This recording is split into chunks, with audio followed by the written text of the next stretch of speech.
Selamat malam Bapak Ibu Saudara yang terkasih, kita mau berdoa. Tuhan Yesus, saat ini kami mau berdoa mendengarkan kebenaran firman-Mu. Pakai hamba-Mu yang lemah terbatas ini menyampaikannya Tuhan. Di dalam nama Tuhan Yesus kami berdoa. Amin. Hari ini kita mau belajar tentang tema salib Kristus. Yesaya pasal 53 ayat 4 sampai ke 6. Bapak Ibu Saudara sekalian, peristiwa apakah yang paling berkesan dalam hidup saudara? Apa jawabannya? Jika pertanyaan ini diajukan kepada seorang anak kecil, mungkin dia akan menjawab waktu ulang tahun. Mengapa demikian? Peristiwa ulang tahun menjadi begitu berkesan karena pada hari itu ia memperoleh begitu banyak perhatian dari orang dan secara khusus orang tuanya atau teman-temannya dan dapat banyak hadiah. Kalau kita tanyakan kepada anak remaja, mungkin dia akan menjawab waktu jatuh cinta pertama. Saat itulah di mana dia merasakan hidup ini indah, seakan-akan berbunga-bunga. Jika pertanyaan itu ditanyakan kepada oma opa, mungkin mereka akan menjawab sewaktu cucu pertama kami lahir. Setiap manusia memiliki jawaban yang berbeda-beda. Jika kita bertanya pada dunia ini, apa peristiwa yang paling penting bagi dunia? Jawabannya adalah salib. Ya, salib adalah peristiwa yang paling penting dalam sejarah kehidupan manusia. Ada apa dengan peristiwa salib? Apakah pentingnya dari sebatang kayu besar itu? Mengapa peristiwa salib merupakan peristiwa yang paling penting dalam sejarah kehidupan manusia? Nah, peristiwa salib menjadi peristiwa yang paling penting dalam sejarah manusia karena dari salib, hukuman dosa manusia dihapuskan. Dosa mengakibatkan manusia terpisah dari Allah.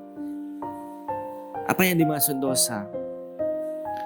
Pada waktu seseorang manusia tidak bisa mencapai standar yang Allah tentukan, maka ia berdosa. Dan kita menyatakan bahwa semua orang yang telah berbuat dosa dan telah kehilangan kemuliaan Allah. Berarti tidak ada seorang pun yang berhak mengaku dirinya itu tidak berdosa. Dan sebagai akibat secara turun-temurun manusia harus menanggung hukuman kutukan dari dosa itu. Kita memberitahukan begitu banyak jenis dosa. Salah satunya percabulan, kecemaran, hawa nafsu, penyembahan berhala, sihir, perseteruan, perselisihan, iri hati, amarah, kepentingan diri sendiri, percideraan, roh pemecah, kedengkian, kemabukan, pesta pora dan sebagainya. Bahkan Alkitab menyatakan bahwa jika seseorang tahu berbuat baik tetapi dia tidak melakukannya, maka ia berdosa. Artinya tidak ada seorang pun yang tidak berdosa. Di bagian kitab yang lain mengatakan sesungguhnya di bumi tidak ada orang yang saleh. Semua manusia telah berdosa di hadapan Allah. Kita semua sesat seperti domba. Masing-masing mencari jalannya sendiri. Manusia tersesat seperti domba. Hidupnya dalam kegelapan. Tidak mampu buat apa-apa. Dan dia harus mengalami kematian sisaan yang kekal bagi manusia yang berdosa itu. Tetapi syukur kepada Allah, bagian selanjutnya dari ayat yang tadi terlihat mengatakan, tetapi Tuhan telah menimpakan kepadanya kejahatan kita sekalian. Hukuman dosa yang harusnya ditanggung oleh kita, manusia ditimpakan seluruh kepada Tuhan Yesus. Dia mati di kayu salib untuk menanggung dosa kita. Kalaulah ada jalan keluar lain, tentu Tuhan tidak perlu datang melakukan hal seperti itu di Golgota. Maka tidak ada jalan lain. Oleh sebab itu Tuhan datang di atas kayu salib. Yesus menanggung seluruh hukuman dan murka Allah yang ditimpakan. Nabi Yesaya menyadarkan kita bahwa sesungguhnya penyakit kita lah yang ditanggungnya dan kesengsaraan kita yang dipikulnya. Padahal kita mengira dia kena tulah, dipukul dan ditindas oleh Allah. Tetapi dia tertikam oleh pemberontakan kita.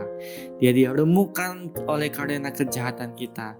Ganjaran yang mendatangkan keselamatan bagi kita ditimpakan kepadanya. Dan oleh bilur-bilurnya kita menjadi sembuh. Saudara, dia yang tidak mengenal dosa telah dibuatnya menjadi dosa karena kita, supaya kita beroleh kebenaran di dalam Dia. Ia sendiri telah memikul dosa kita dalam tubuhnya di kayu salib, supaya kita yang telah mati terhadap dosa hidup untuk kebenaran. Oleh bilur-bilurnya kamu telah sembuh. Sebab yang sangat penting telah kusampaikan kepadamu, bahwa Kristus telah mati karena dosa-dosa kita, Ia telah dikuburkan, dan bahwa Ia telah dibangkitkan pada hari yang ketiga. Di Bapak Ibu Saudara, sadarkah bahwa